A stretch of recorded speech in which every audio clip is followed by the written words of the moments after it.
بالتأكيد الاتفاقات السياسية ماضية بەدڵنیایی و ڕێکەوتنی سیاسی کراوە لایەنەکانیش ئامادەی پابەندبوون و جێبەجێکردنی بەندەکانی ئەو ڕێکەوتنن ئەمە ڕوانگەی لایەنە سیاسیەکان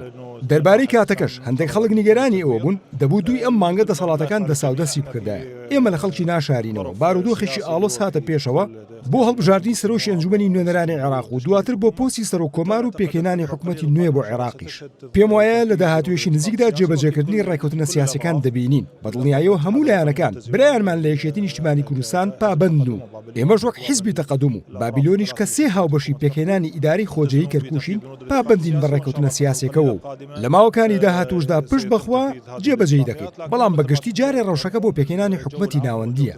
بە گوێرەی مەرج و ڕێکەوتنە سیاسیەکە پارێزگار بۆ پشکی پێکهاتەی تورکمانە گفتوگۆکانیش بەردەوامن بەتایبەتی لە ماوەکانی ڕابردوودا پێکهاتەی تورکمانیش بربژێری خۆیان بۆ پۆستی پارێزگار پێشکەش دەکەن تاوەکو ببێتە پارێزگار الأخوة التركمان لأن يكون في المنصب المحافظ إن شاء الله.